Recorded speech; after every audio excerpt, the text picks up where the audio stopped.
warahmatullahi wabarakatuh. Waalaikumsalam warahmatullahi Alhamdulillah alladzi hadana li hadza wa ma kunna linahtadiya laula an hadana Allah. Asyhadu an la ilaha illallah wahdahu la syarika lah wa asyhadu anna Muhammadan abduhu wa rasuluhu la nabiyya ba'dah.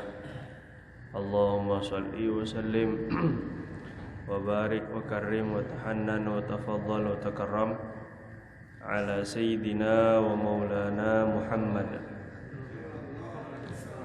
wa ala alihi wa ashabihi wa azwajihi wa dzurriyyatihi wa atba'ihi ila yaumiddin, amma ba'du. Subhanaka la ilma lana illa ma 'allamtana innaka antal alimul hakim. Wa ma as'alukum alaihi ajra in ajriya illa 'ala Allah alladzi fatarani rabbil alamin. Syukur kehadirat Allah Subhanahu wa taala masih menganugerahkan banyak nikmat sampai kita tidak bisa menghitung. Bahkan sampai tidak terasa kalau kita ini ada dalam nikmat Allah. Saking terlalu banyaknya nikmat Allah. Maka nikmat ini ditujukan dan Allah berikan ini punya maksud.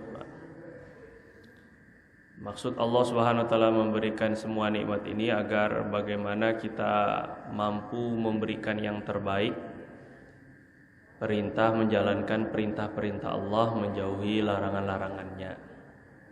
Tujuan Allah Subhanahu wa taala diberikan nikmat ini agar kita makin kenal sama Allah.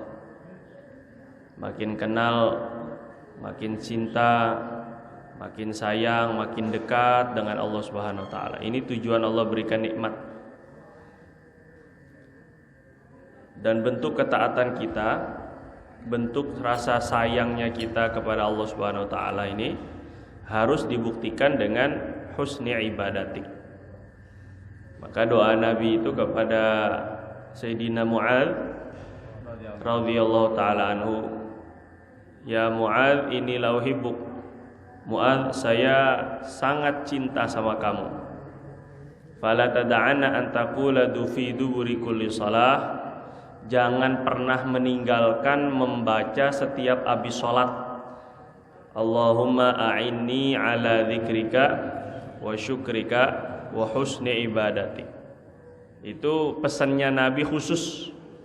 Jangan pernah meninggalkan setelah habis sholat, setiap habis sholat. Kepada Sayyidina Mu'adz, doa ini, ya Allah, bantu kami, bantu saya untuk zikir, bantu saya untuk ingat dengan Engkau. Setelah sudah bisa ingat, zikir itu sudah, berikutnya baru bisa syukur. Gak mungkin bisa syukur kalau gak ingat dulu siapa yang ngasih. Zikir dulu, baru bisa syukur. Nah, terus kemudian setelah sudah syukur, merasa terima kasih, ya Allah, saya ini gak punya apa-apa, saya ini semuanya dari Engkau. Baru ada wa husni ibadatik. Setelah syukur ini bisa ada dalam hati kita, baru bisa ibadah yang benar. Jadi bukan sekedar ibadah, yang Nabi inginkan adalah ibadah yang baik. Nah, salah satu bentuk cinta, bentuk syukur kita kepada Allah adalah ibadah yang baik. Nah, ibadah yang baik itu adalah ibadah yang sesuai terlebih dahulu. Pertama, sesuai dengan apa yang Allah dan Rasulnya mau. Itu ibadah yang baik. Jadi kita nggak bisa ibadah apa yang kita mau, nggak. Saya wudunya kok gitu Pak? Ya terserah saya, nggak bisa. Karena ibadah itu apa yang Allah dan Rasulnya mau. Nah, apa yang Allah Rasul mau ini dirangkum dalam fikih, gitu Pak. Jadi fikih itu sebenarnya adalah perangkuman dari apa yang Allah dan Rasulnya mau dari ibadah kita dan dari keseharian kita. Orang anggap kalau belajar fikih itu berarti nggak ngerti ilmu hakikat. Salah ini. Salah betul itu. Betul-betul salah gitu. Salah. Katanya kalau fikih, kamu ini masih belajar fikih itu masih kulitnya doang, katanya begitu. Ente itu baru belajar syariat itu baru luarnya aja. Wah, gaya ini. Kayak pernah makan dalam intisarinya aja ini. Nggak mungkin bisa masuk ke dalam buah kalau nggak lewat kulit dulu. Dan buah itu dalamnya nggak bagus kalau kulitnya nggak bagus. Maka begitulah orang-orang agama ini memang sudah dibentuk oleh Allah Subhanahu wa taala. Itu ada syariat, thariqah, hakikat, Islam, iman, ihsan. Tapi nggak bisa orang langsung ke ihsan, itu nggak bisa. Apalagi mau langsung hakikat itu nggak bisa. Harus melalui kulit yang bagus dulu, syariah. Nah, ini nggak mungkin, Pak. Terus karena fikih itu kan daripada kumpulan terintisari dan rangkuman-rangkuman dalil-dalil Al-Quran dan hadis. Ini bahagian dari kajian ma'rifatullah. Ma'rifatullah itu artinya kita belajar ilmu yang memperkenalkan kita dengan Allah. Ma'rifat itu artinya kenal. Kenal dengan Allah itu namanya ma'rifatullah kajiannya. Nah, orang yang kenal dengan Allah harus kenal dengan apa yang Allah mau. Saya lagi dibalik lagi nih. Nah, fikih ini adalah apa yang Allah mau dari kita. Allah mau kita makannya tuh gimana? Allah mau kita berdagang tuh seperti apa? Allah mau sholat kita seperti apa? Ini bahagian daripada mengenal Allah. Misal gini, Pak. Bapak kenal sama istri Bapak nggak? Oh, kok bingung kayaknya ini kan? Jangan-jangan kenal nggak ya? Lo kok kenal nggak ya? Ini gimana? Bapak kenal sama istri Bapak. Pasti Bapak tahu betul makanan yang paling dia mau. Tahu betul pasti. Tahu banget pakaian yang paling dia mau. Kalau perhiasan jangan tanya ini ya. Semua juga mau semua ya. Itu bukti kalau kita ini kenal banget sama istri. Tapi kalau bapak punya istri ditanya, Pak, kesukaan istri, makanan yang paling disukai istri apa? Apa ya? Kayaknya nggak ada, kayaknya deh ini nggak kenal berarti sama istrinya. Atau makanan yang paling nggak disukai sama istri apa? Nggak tahu deh, berarti nggak kenal itu. Sama dengan Allah gitu. Kita ini mendekati Allah Subhanahu wa taala harus tahu yang disukai Allah tuh kayak gimana gitu maksudnya. Kita ini mengenali Allah itu harus tahu Allah itu yang gak disukai seperti apa, yang disukai seperti apa. Disitulah ada halal, ada haram, ada yang wajib, ada yang sunnah, ada yang mubah, makruh. Di situ ceritanya, Pak. Sehingga belajar fikih ini penting ini. Jangan sampai dianggap remeh ini. Belajar fikih ini juga bahagian dari ilmu ma'rifatullah, ilmu mengenal Allah. Jangan sok-sokan aja kan gaya-gaya ini kan. Ente mah makomnya masih Nabi Khidir, masih Nabi Musa. Ana udah Nabi Khidir ana. Allah Akbar. Nabi Musa itu apa-apa komplain aja, protes aja. Itu masih syariat. Enggak kayak Nabi Khidir. Loh ini berarti ngaku jadi nabi, murtad itu berarti dia. Nabi Khidir itu membunuh anak, dosa apa enggak, Pak? Nabi Khidir kan bunuh anak, lihat anak lagi mainan ini, palanya dipotek, bletek. Dosa apa enggak ini? Hah? Enggak, karena perintah Allah. Karena syariat sendiri, beliau ini nabi punya syariat tersendiri. Gitu. Ya jelas Nabi Musa jelas komplain. Kalau Nabi Musa nggak komplain, dicopot kenabiannya. Bukan nabi lagi dari itu, bukan rasul lagi berarti. Kalau Nabi Musa bagus juga ya membunuh anak, nggak mungkin. Nggak mungkin. Ini harus komplain malah. Nah, jadi ini penting ya Pak. Sebelum kita mulai masuk ini ya muqaddimah saya ini bahagian kita ini belajar fikih, ingin sekali mengetahui apa yang Allah dan Rasulnya mau inginkan. Inilah fungsi dan tujuan ilmu. Nah, jadi kalau sudah tahu tujuan ilmu ini bagaimana saya memahami apa yang Allah dan Rasulnya mau dari diri saya, sehingga nanti amalnya benar. Jadi ilmu itu bukan sekedar buat kebanggaan, bukan sekedar buat hafalan, bukan sekedar buat pengetahuan. Karena tuntutan ilmu itu saya ingin tahu apa yang Allah mau dari saya. Setelah saya tahu, ya lakukan berarti. Jadi ada muncul amalnya itu karena faham ini maksud dan tujuan kita belajar ilmu. Jelas kira-kira insyaallah Pak ya. Nah, kita sekarang masuk ke kajian berikutnya, sholat ya Pak ya. Benar ya Pak? Kemarin terakhir tayamum kan? Ya, tayamum. Sekarang kita masuk ke kajian sholat. Dibuka di halaman 12. Yang punya buku di halaman 12 Pak. Kalau nggak ada halamannya, Bapak berdoa sama Allah Subhanahu Wa Taala ya Pak, biar kelihatan halamannya. Ya, di halaman 12 ini sholat. Sholat itu secara bahasa artinya doa. Sholat itu secara bahasa juga artinya khudu', tunduk kepada Allah Subhanahu Wa Taala. Ini sholat. Makanya saat ketika malaikat ini bersolat, melakukan sholat kepada Nabi, itu maksudnya mendoakan Nabi. Karena sholat bisa bermakna doa, bisa bermakna tunduk dan patuh. Nah, ini sholat ini adalah salah satu tujuan hidup kita terpenting dalam hidup. Jadi kita ini dihidupkan Allah Subhanahu Wa Taala ini, salah satu tugas utamanya adalah sholat. Bapak pernah dengar nggak Nabi itu azan? Ayo, Nabi itu pernah azan apa enggak Pak? Hah? Pernah. Pernah dengar ya? Oh, ya nggak pernah dengar, nggak sezaman ya, ya. Pinter ya Bapak ya sekarang ya. Iya. Jadi Nabi itu nggak pernah seumur umur azan mengumandangkan untuk sholat kecuali sekali. Ketika Sayyidina Hasan, 2 kali berarti Sayyidina Hasan dan Husain lahir.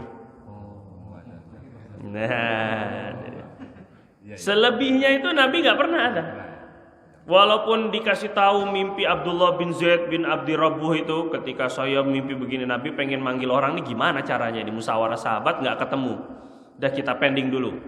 Akhirnya mimpi, banyak sahabat yang mimpi tentang adzan. Di antara Abdullah bin Zaid radhiyallahu anhu.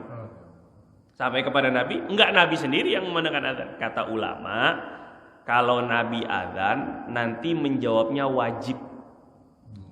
Datangnya jadi wajib, maka jadi memberatkan orang. Sehingga Nabi enggak pernah adzan, mengumandangkan adzan untuk sholat, itu enggak pernah.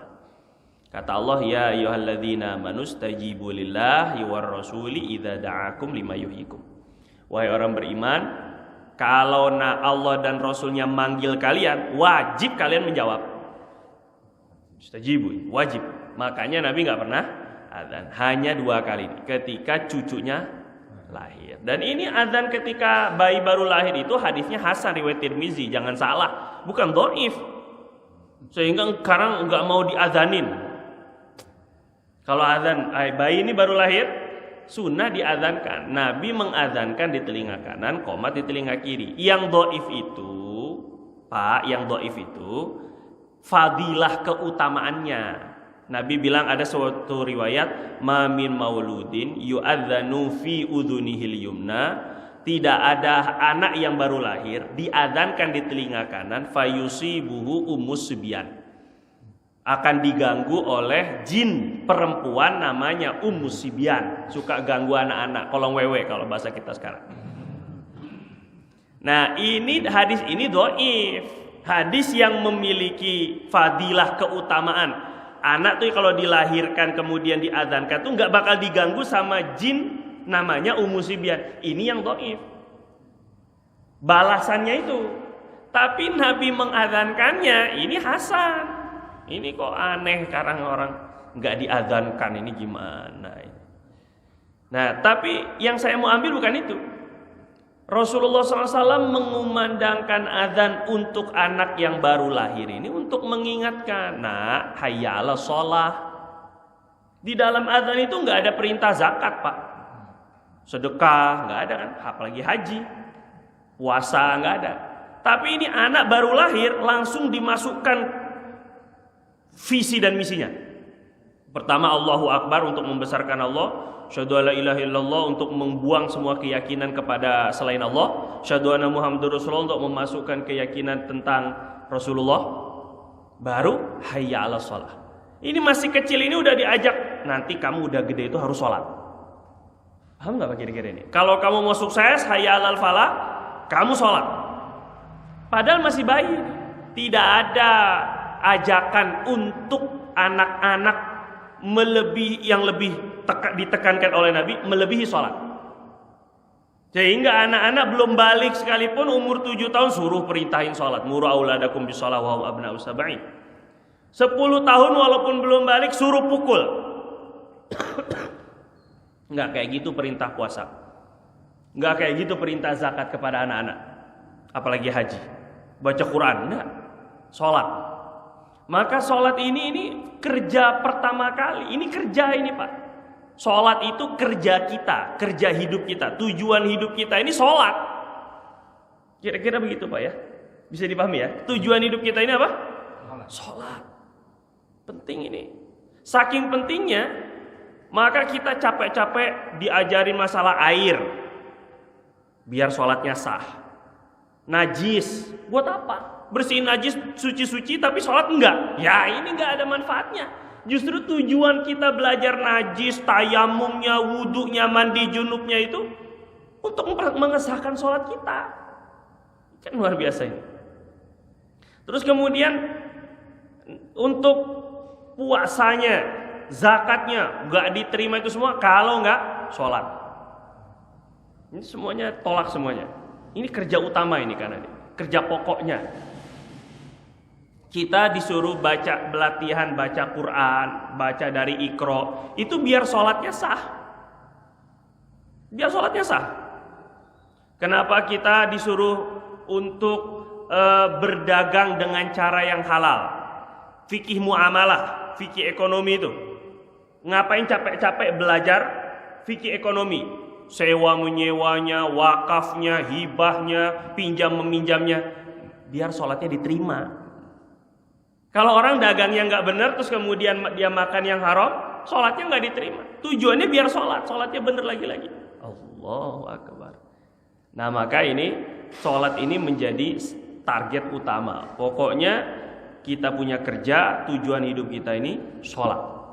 Sholat terus. Nah maka syarat wajib sholat sekarang. Kita masuk ke fikihnya ya Pak ya. Sholat ini syarat wajibnya ada 6. Terkumpul 6 ini baru orang wajib sholat. Salah satu dari 6 ini tidak ada, maka tidak wajib sholat. 1. Islam. Kecuali murtad. Kalau orang murtad walaupun dia nggak Islam, dia murtad. Tadinya Islam kemudian keluar dari agama Islam, maka sepanjang murtadnya itu wajib sholat sebenarnya. Cuma kalau dia langsung mau sholat nggak sah karena belum Islam. Maksudnya gimana? Nanti ketika orang murtad ini masuk lagi ke dalam Islam, dia wajib membayar lunas kewajiban sholat yang dia tinggalkan selama murtad. Itu makna dari murtad itu tetap wajib sholat. Jelas ya Pak ya? Jadi Islam ini syarat. Maknanya kalau ada orang yang non muslim ini nggak wajib sholat di dunia. Di akhirat tetap disalahin Allah, nggak sholat. Qalu lam nakum minal musallin, qalu ma salakakum fi saqar, qalu lam nakum minal musallin wa lam naku nut'imul miskin wa kunna nakhudhu al khaidin wa kunna nukadzibu biyaumiddin. Jadi kata orang-orang ahli neraka sakor itu, kalian disakori kenapa? Kata ahli surga, kami ini nggak sholat, kami ini suka berbicara hal-hal yang bersifat kemurtadan, kekafiran, dan kami tidak percaya, kami tidak memberi makan orang miskin, kami tidak percaya dengan hari kiamat. Ini berarti orang kafir. Tetap disuruh untuk sholat. Cuma di dunia mereka tidak dituntut untuk sholat. Sehingga kalau ada orang kafir masuk Islam, maka dia tidak diwajibkan membayar utang-utang sholatnya sebelum masuk Islam, karena memang tidak wajib. Yang kedua balik. Setelah balik, ini balik dengan 15 tahun atau keluar air mani 15 tahun Hijriah ya Pak ya. Perhatikan ini anak-anaknya, hati-hati sekali. 15 tahun walaupun gak mimpi, walaupun gak haid, 15 tahun sudah masuk, wajib dia sudah balik. Kemudian yang kedua dengan keluar air mani. Yang ketiga dengan haid untuk perempuan, minimal 9 tahun. Ini salah satu tanda-tanda balik ini, maka dia wajib sholat. 2, 3 berakal. Orang gila nggak wajib sholat. Orang yang udah koma diajak ngomong juga nggak nyaut, maka ini nggak wajib sholat. Begitu pula suka orang yang udah tua banget apa? Pikun. Dia pikun ini akalnya sudah setengah hilang. Kalau lagi datang warasnya atau lagi ingetnya wajib. Tapi kalau lagi nggak inget, dia kadang-kadang sama istrinya aja udah lupa, sama anaknya aja udah lupa. Ini siapa ini? Dikira orang lain. Orang pikun tuh begitu. Maka dia nggak wajib sholat. Cuma tetap kita kan nggak tahu kapan dia pikunnya, kapan dia sadarnya. Maka tetap diingatkan untuk sholat. Cuma memang orang-orang soleh itu ya, seperti almarhum Kiai Uwais, abahnya abinya Abi Halim maksudnya, yang walaupun udah pikun, anak gak kenal, istri gak kenal, tapi ya jam 2 tuh bangun sholat. Dari jam 2 zikir, tahajud sampai subuh ya sholat. Setelah subuh sambung sampai duha. Udah pikun itu. Sebelum meninggal tuh ya begitu terus, amalannya begitu saja ya. Orang soleh begitu kadang Pak. Orang soleh itu kalau walaupun dalam keadaan kayak apa saja, ketika dia sholat sehat. Ini anugerah Allah Subhanahu Wa Taala ini.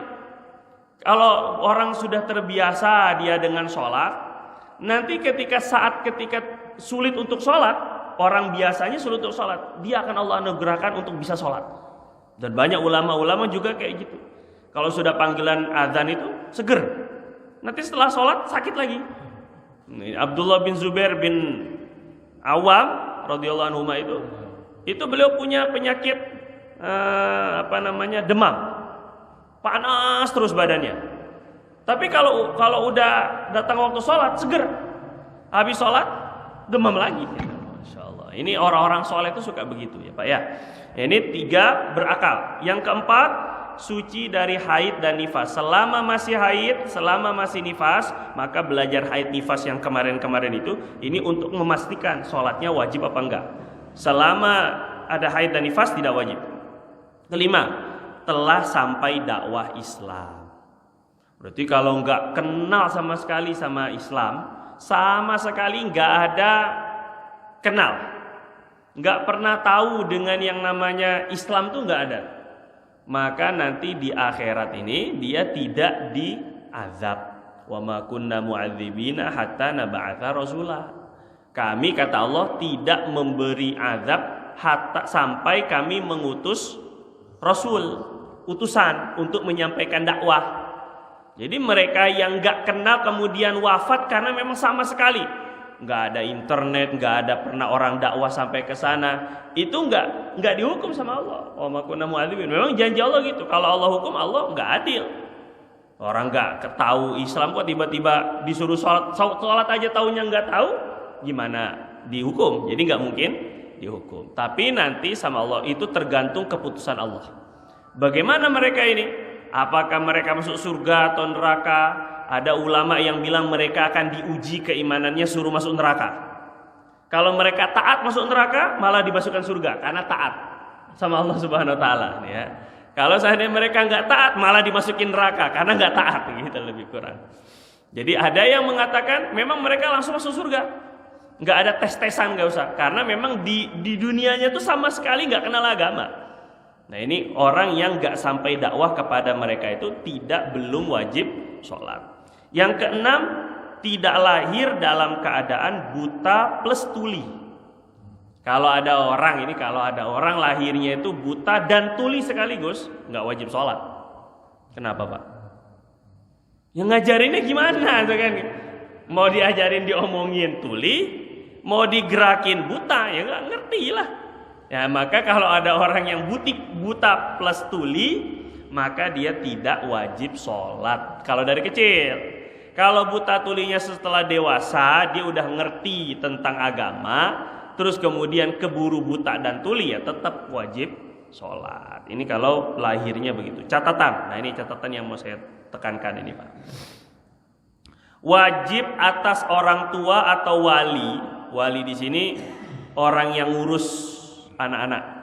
Mau itu kakeknya kalau tinggal sama kakeknya, neneknya kalau tinggal sama neneknya. Kalau di pesantrenin berarti gurunya yang di pesantren ini walinya semua. Pengurusnya ya, penanggung jawabnya.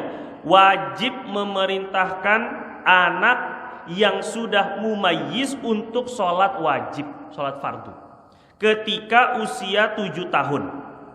Wajib nih Pak. Memerintahkannya wajib. Dia sendiri wajib sholat nggak? Ayo Pak. Belum. Kan baru 7 tahun. Kecuali kalau 7 tahun udah balik, ya itu cerita lain ini ya. Tadi kewajiban itu setelah balik. Walaupun dianya belum wajib sholat, kitalah yang kena kewajibannya untuk memerintahkan. Maknanya kalau ada orang tua datang nih azan maghrib misalnya, dia nggak nyuruh kepada anaknya untuk sholat usia yang 7 tahun dan mumayyiz ya. Mumayyiz itu artinya dia sudah akalnya sudah aktif. Itu mumayyiz lah gitu. Tahu bedain mana kanan kiri, bisa makan sendiri, minum sendiri, cebok sendiri. Pokoknya akalnya sudah aktif. Umur 7 tahun, kalau ada orang tua nggak memerintahkan anaknya untuk sholat, nah sholat minimal dengan kata-kata begitu, dosa. Yang dosa orang tuanya, Kak. Anaknya belum wajib, cuma sudah wajib memerintah. Yang wajib walinya. Jadi kalau nggak nyuruh, si anak nggak sholat, nggak disuruh, yang kena dosa. Setelah diperintahkan, ternyata anaknya nggak sholat, nggak dosa. Emang nggak wajib. Paham ya Pak ya kira-kira ya? Ini yang menjadi khitab, yang menjadi sasaran kewajibannya itu kita sebagai walinya. Si anak tetap belum wajib. Kira-kira begitu. Sehingga kalau kita udah perintahkan dia untuk sholat, nak sholat, perintahkan untuk sholat, ternyata dia nggak sholat, gugur kewajiban kita. Sudah tidak dosa. Paham ya Pak ya? Jelas ya? Tapi nggak mungkin nyuruh doang terus nggak ngajarin, nggak mungkin. Nak sholat sana, sholat tuh kayak gimana ya? Nah ini mah nggak mungkin kan? Berarti maksud Nabi SAW suruh anak-anak itu disuruh untuk sholat, maksudnya plus ngajarin. Nah masalahnya ini kita ini bisa ngajarin sholat anak kita apa enggak ini? Coba bapak di rumah pernah ngecek wudhu istrinya apa enggak? Kalau istri wudhu tuh pernah diliatin enggak? Bener, jangan-jangan istrinya selama ini ininya kering, enggak basah misalnya. Kan kita enggak tahu. Berpuluh-puluh tahun hidup bersama istri, wudhunya istri atau sholatnya istri aja kita enggak perhatikan. Ada istri itu yang ada yang ketika takbir Allahu Akbar, ininya kebuka, kelihatan dari depan, batal. Tapi dia kan enggak sadar gitu. Ini penting ini Pak, penting ini. Bagaimana wa'mur ahlaka bis-shalah, kata Allah Subhanahu wa taala. Perintahkan itu saudara keluarga kamu untuk sholat. Wastabir 'alaiha, sabar. Karena enggak sekali yang namanya nyuruh orang tuh enggak sekali, yang namanya ngajarin tuh enggak sekali. Wastabir 'alaiha. Entar udah diajarin begini keliru lagi. Udah disuruh males lagi. Ya enggak sekali karena bukan robot. Kalau robot sekali setting, sekali aplikasi ditanemin, udah dia jalan begitu terus. Enggak, ini orang. Sehingga wastabir 'alaiha. Apa balasannya kalau kita ngajarin keluarga kita sholat? La nas'aluka rizqa, nahnu narzuquk. Kami akan kasih kalian rezeki. Allah jamin rezekinya nanti. Kalau memperhatikan, jangan-jangan mungkin rezeki kita yang kurang seret atau yang seret itu karena lupa untuk memperbaiki sholat keluarga kita. Ini anak-anak ini gimana ini? Bagaimana agar mereka ini sholatnya benar ini? Kadang-kadang bagus anak diajak ke masjid untuk latihan sholat itu bagus. Cuma catatannya jangan sampai membuat mudarat yang lebih besar. Imam Syafi'i menyuruh, memang Imam Syafi'i menganjurkan anak-anak tetap diajak ke masjid, dianjurkan. Cuma tetap dilihat dia jangan sampai mutus shaf. Ini kadang-kadang kan anak ini masih latihan, dia nggak dosa. Tapi anak ini kan latihan sholat Pak, bukan sholat ya. Baca Fatihah kadang belum benar, ya kan? Kadang nggak baca Fatihah malah. Kadang goyang sini. Ya kayak kita dulu lah gitu ya. Ya kan? Itu mah akui saja, kita juga dulu juga begitu. Terus dia berdiri di tengah-tengah, tak. Walaupun nggak di depan, di belakang pun kalau tengah-tengah, setelahnya ada makmum yang dewasa. Ini mutus Pak. Yang setelah anak itu bisa nggak dapat pahala jamaah karena makruh. Terputus ini dia punya soft. Mestinya anak-anak di soft tersendiri atau di pojok biar nggak mutus anak, nggak mutus soft. Nah, atau anaknya memang hyperaktif, nggak bisa diem. Lewat sana imamnya dimain-mainin jarinya apa macam-macam kan. Yang kayak gini udah jangan ke masjid dulu. Biar ke rumah dulu ya aja. Ajarin di rumah, maksud saya tuh begitu. Jadi kita jangan sampai memaksakan anak ke masjid tapi lupa ngajarin anak sholat yang benar di rumah. Dia paksa anaknya bagus memang, tapi juga diperhatiin ini di rumah. Jadi gimana adab di masjid, bagaimana ya namanya anak-anak ya betul memang. Jadi saya nggak setuju sekali ketika ada video itu yang memperlihatkan imam di Turki dia main di dalam masjid bersama anak-anak mainan apa gitu kayak kereta-keretaan, lari-larian anak-anak. Terus dan itu dianggap suatu hal yang wajar. Enggak, ini nggak sesuai sunnah. Kita memang tetap welcome, tetap friendly, tetap ramah kepada anak-anak DKM, jangan galak-galak juga memang iya kepada anak-anak, iya. Tapi di lain sisi nggak mau sampai kehormatan masjid tercemar. Sampai di zaman Nabi itu anak-anak disuruh dikeluarin memang. Janibu masajidakum, jauhi masjid kalian tuh sibyanakum dari anak-anak kecil. Nabi sendiri gitu, bukan karena Nabi nggak ramah. Nabi juga dengar ketika lagi sholat, karena Nabi ini mau manjangin, ternyata ibu-ibu bawa anak, nangis anaknya. Ini membuktikan bahwa memang sahabat ada yang membawa anak ke masjid. Nabi sendiri saat ketika sholat pernah gendong cucunya namanya Umamah, perempuan, anaknya Sayyidah Zainab. Umamah dibawa, digendong sambil sholat jadi imam lagi. Pernah memang. Tapi enggaklah juga sampai masjid dalaman tempat sholat itu dijadikan tempat bermain juga. Ini adalah mau bagian pendidikan biar anak-anak ramah ke masjid. Enggak gitu juga. Ini masjid punya kehormatan. Nah ini maksud saya. Jadi kita pertengahan saja, pertengahan ya. Nah maksud saya adalah wajib kita memerintahkan dan mengajarkan anak-anak kita sholat yang benar. Kadang ada yang anak-anak yang nggak ngerti, dia sujudnya nggak ditekuk. Dan bahayanya orang-orang dewasa belajar sholat itu sholat anak-anak. Dia nggak setelah dia mungkin lulus SD itu udah nggak belajar agama lagi deh. Terus merantau kerja apa segala macam. Akhirnya sholatnya itu sholat yang dia pelajari ketika anak-anak. Ini bahayanya. Akhirnya ada yang sujudnya nggak ditekuk kakinya. Ataupun juga mungkin ketutupan semua dahinya, atau mungkin tangannya nggak sempurna, atau bacaan Fatihahnya amburadul, karena ini sholatnya dia ketika anak-anak belajar di TPA itu, guys. Nah ini penting sekali. Makanya anak-anak ini betul-betul ya 7 tahun itu perhatikan benar-benar. Bapak yang punya cucu, punya anak, punya murid 7 tahun ini wajib diperintahkan sholat dan diajarkan, dan wajib memukul. Ketika usia 10 tahun nggak sholat, dia nggak wajib, tapi kita yang wajib mukul. Kalau sampai waktunya habis dia nggak sholat, bukan saat ketika itu, bukan, kan belum habis juga waktunya. Nak sholat, iya. Nak sholat, iya. Nak sholat, iya. Ambil gagang sapu langsung beletak. Ini belum habis waktunya. Bisa jadi nanti kalau sudah benar-benar meninggalkan sholat baru pukul. Paham nggak ini Pak ya? Bukan karena kita kesel dia nggak sholat sekarang juga gitu, bukan. Nggak sholat tuh ketika ya benar-benar dikatakan nggak sholat tuh kalau waktunya udah habis nggak juga dia sholat. Kira-kira gitu Pak ya, jelas ya Pak ya. Dan memukulnya juga ya paham kita ini, jangan yang mematahkan tulang, mengeluarkan darah atau menimbulkan cacat di fisiknya.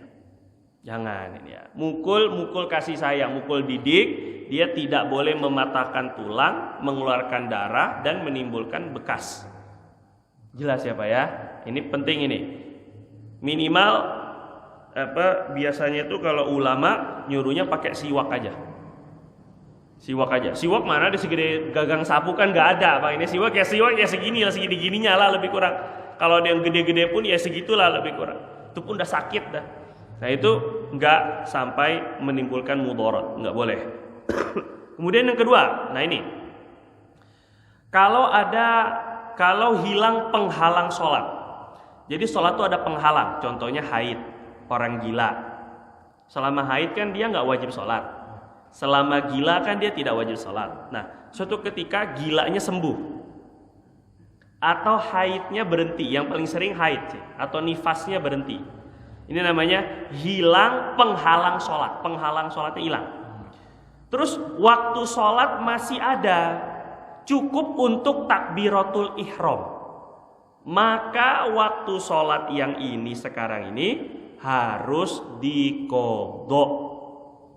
Ini penting ini. Ibu-ibunya, anak-anak perempuannya. Ini lagi maghrib seperti ini nih. Masih haid enggak? Ternyata iseng-iseng sebelum isya ke kamar mandi, pipis, sekalian ngecek haidnya. Taruh kapas, loh kok ternyata udah putih. Udah berhenti ini. Baru dia ngelihat, enggak lama Allahu Akbar isya. Paham ya Pak ya? Baru ngelihat, belum lama loh kok tiba-tiba isya. Maka maghribnya ini wajib diqadha. Karena masih ada ketika dia berhenti itu masih ada waktu yang cukup untuk takbiratul ihram. Memang takbiratul ihram berapa lama, Pak? Allahu Akbar berapa lama? Semenit? Mana ada ini kan? Iya, hanya beberapa detik aja. Jadi kalau ada waktu beberapa detik saja, orang gila sembuh di waktu itu. Sembuhnya dikit-dikit lagi mau adzan isya, sembuh. Walaupun dia belum mandi, dia kan dalam keadaan junub, mungkin juga kan selama berapa lama dia junub. Walaupun belum mandi, karena dia warasnya, sehatnya itu masih mendapatkan waktu sholat maghrib, maka maghribnya wajib diqadha. Dan sholat yang bisa dijamak. Bahkan kalau dia sembuhnya atau berhenti haidnya sesaat sebelum subuh, berarti masih ngena waktu isya. Wajib qadha maghrib dan isya. Ya Pak ya? Wajib maghribnya juga wajib diqadha. Iya, karena maghrib dan isya bisa dijamak. Walaupun nanti sholatnya setelah subuh. Kan dia sebelum subuh nih ngelihat kencing, ternyata ngelihat haidnya berhenti, maka tiba-tiba masuk adzan subuh. Habiskan waktu isya kan? Tapi dia sempat ngalami waktu isya walaupun seukuran takbiratul ihram. Maka nanti setelah subuh dia wajib sholatnya 3. Subuh ya iya jelas, maghrib dan isya. Qadha. Nah ini banyak yang nggak paham. Nggak paham ini perempuan ini. Makanya perempuan banyak dari kalangan ahli neraka itu ya mungkin gara-gara banyak meninggalkan sholat. Kok bisa perempuan ninggalin sholat? Ya ini, dia nggak paham. Kalau sudah maghrib misalnya, sebelum maghrib dia suci, berhenti. Walaupun belum mandi Pak ya, berhenti. Ketika lihat berhenti. Maghrib, maka wajib qadha sholat zuhur dan asar. Juga, kalau maghrib udah pasti. Jelas ya Pak ya kira-kira ya, sholat yang bisa dijamak. Nah sekarang kebalikannya nih masalah. Tadinya suci. Kalau tadi kan tadinya haid seperti. Ini tiba-tiba haid. Tadinya suci nih Pak. Masuk waktu maghrib, adzan. Lenje-lenje dulu. Itu lenje-lenje Pak ya? Santai-santai gitu, lenje-lenje itu santai-santai dulu gitu kan. Selonjoran dulu, nonton TV dulu, baca novel dulu. Macam-macam lah. Ngobrol dulu. Setelah adzan ini, dia nggak langsung sholat. Keburu haidnya datang. Paham ya Pak ya? Ini kebalikan nih. Tadinya suci, keburu haidnya datang. Maghrib atau adzan, kemudian haidnya datang. Kalau antara adzan dan haidnya sebenarnya waktunya cukup untuk melakukan sholat, maka dia wajib nanti setelah dia suci, sholat yang ini nih wajib diqadha. Sekali lagi saya ulang, Pak, saya ulang nih ya. Memang agak sedikit ini fikih ya, Pak ya. Datang tadinya suci, Pak. Kemudian datang waktu sholat, sudah Pak ya, azan. Setelah azan ini enggak langsung sholat, tunda. Ketika menunda, padahal waktu menundanya, misalnya sholat itu sholat maghrib perlu berapa menit, Pak? 5 menit ya. Ya, itu udah jago itu 5 menit ya. 3 menit padahal mah. Cuman 5 menit itu biar bahasa ini aja, biar kelihatan agak lama gitu sholat kita kan. Padahal enggak juga. Sholat badiah aja cepet banget tuh kan.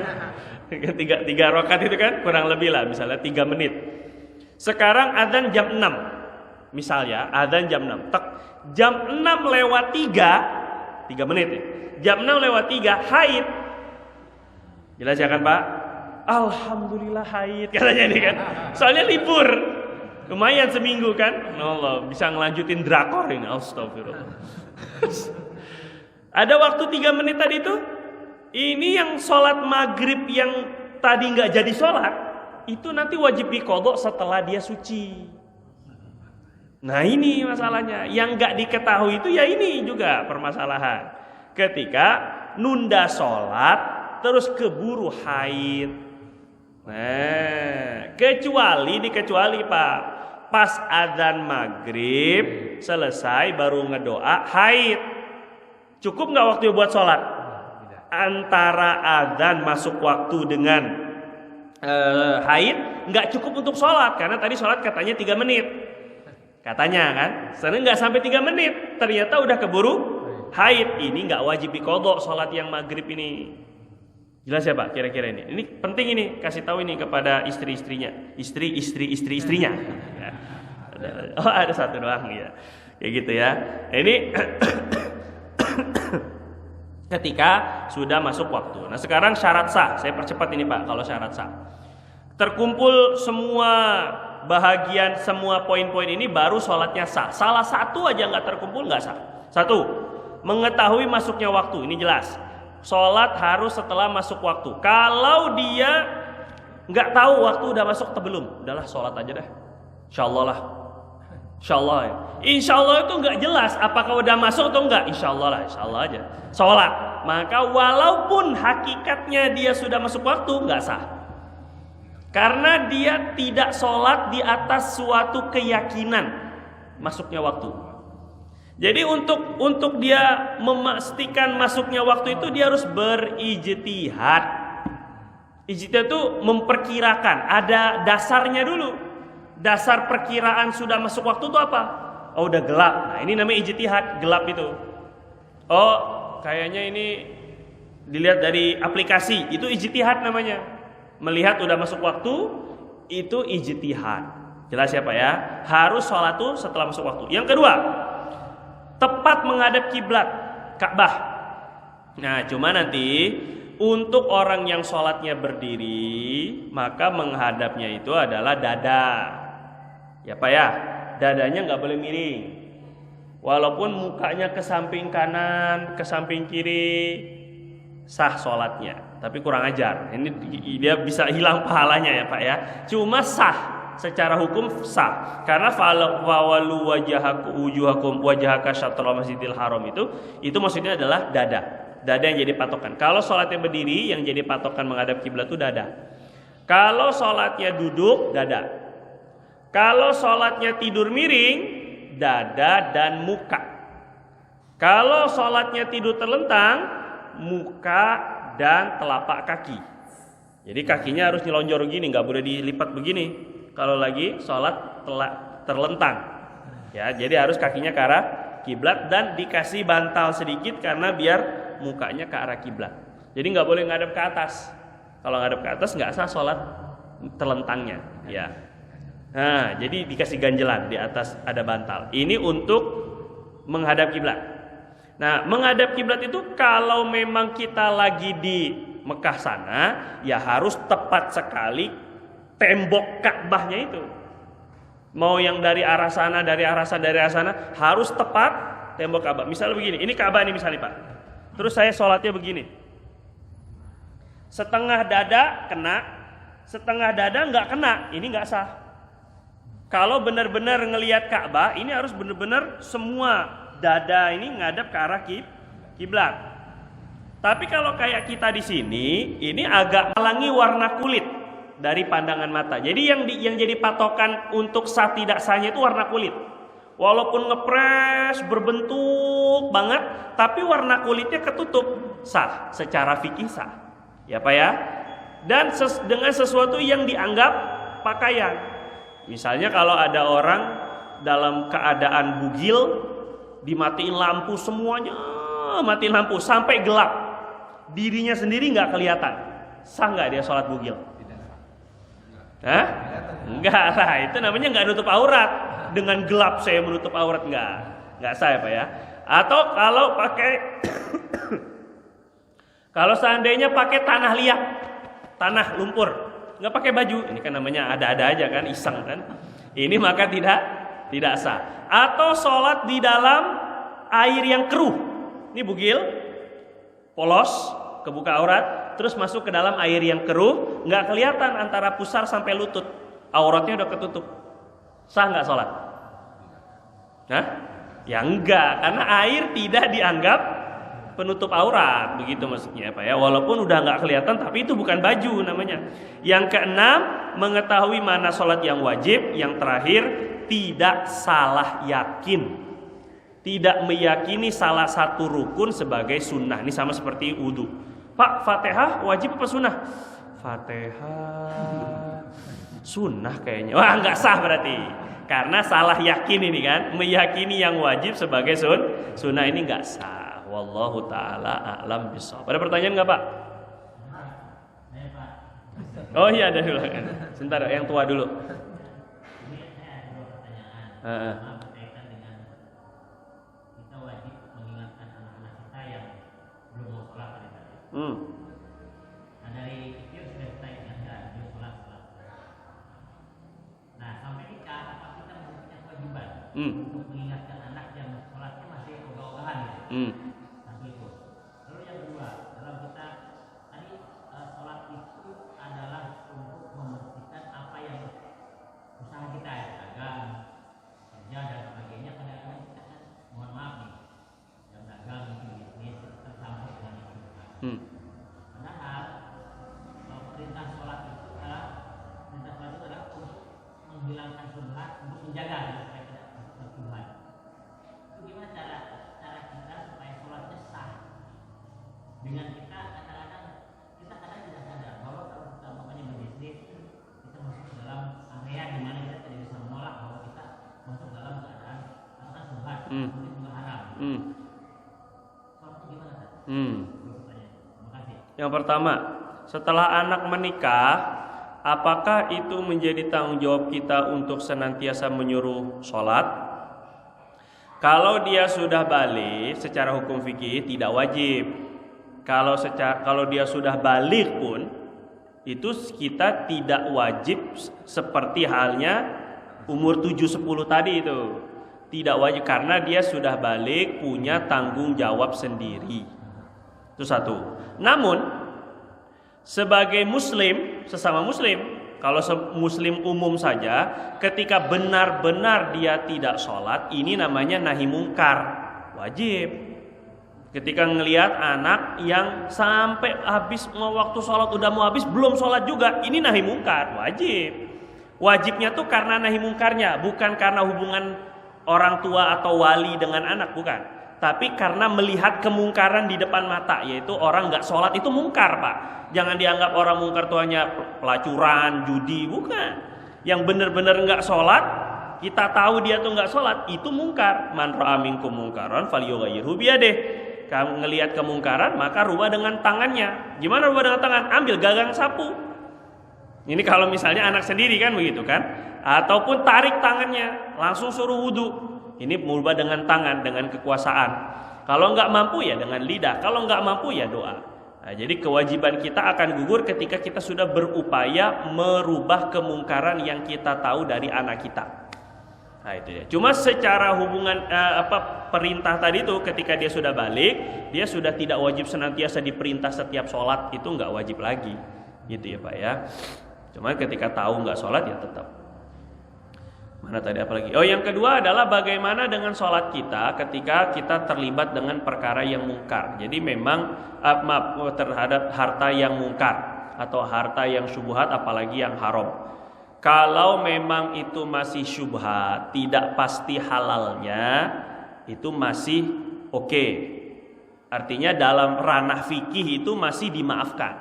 Kalau memang tidak pasti keharamannya. Tapi hanya ada keraguan-raguan saja. Belum pasti, tapi keraguan-raguan saja. Masih ada perbedaan pendapat ulama misalnya yang mengatakan halal dan haram, itu syubhat namanya. Hukum halal, hukum syubhat itu apakah asalnya halal, haram atau enggak ada hukumnya? Apakah syubhat itu hukum tersendiri? Dari sini perbedaan pendapat gitu ya. Jadi kalau masih syubhat yang memang masih ranah perbedaan khilafiyah, perbedaan pendapat ulama, itu enggak masalah sholatnya insya Allah. Cuma tetap diistighfari dan kita baiknya dijauhi, sunnahnya dijauhi. Tapi kalau sudah pasti haram, nah ini bermasalah nanti sholat kita. Kata Nabi bilang, summa dzakara rajul, Nabi menyebutkan ada orang laki-laki dia berpakaian lusuh, angkat tangannya doa, tapi makanannya haram, minumannya haram, pakaiannya haram, dibesarkan dengan yang haram, fasilitasnya haram. Gimana doanya mau diijabah? Berarti doanya ditolak. Doa ditolak itu simbol sholat ditolak, itu yang kita khawatirkan itu seperti itu. Karena tadi sholat itu bermakna doa memang. Paham ya? Rabbighfirli warhamninya ditolak, ihdinas siratal mustaqimnya ditolak. Karena itu doa semua di dalam Quran, di dalam sholat itu doa semua. Artinya sholatnya juga tertolak. Tapi urusan diterima dan ditolaknya kita serahkan kepada Allah. Tetap kita nggak berani memastikan. Cuma ikut kepada dalil-dalil boleh jadi ditolak. Nah, cuma tetap kita besar harapan kita agar Allah memaafkan kita dan menerima sholat kita, gitu ya Pak ya. Tetap juga bertaubat dari keharamannya tadi itu. Ya, ada lagi Pak tadi? Itu Pak, ketika kita sedang sholat, saya pernah ngalamin di rumah. Kalau ada tuan cicak, itu gimana? Kita batalkan atau bagaimana? Batal, tanpa bapak kita batalkan, tanpa bapak batalkan pun memang sudah batal. Nah, yang nggak batal satu-satunya yang nggak batal itu kalau ketika jatuhnya di pakaian yang bisa langsung cepat dicopot, sorban, peci misalnya, kejatuhan di peci, langsung dibuang pecinya, langsung dibuka.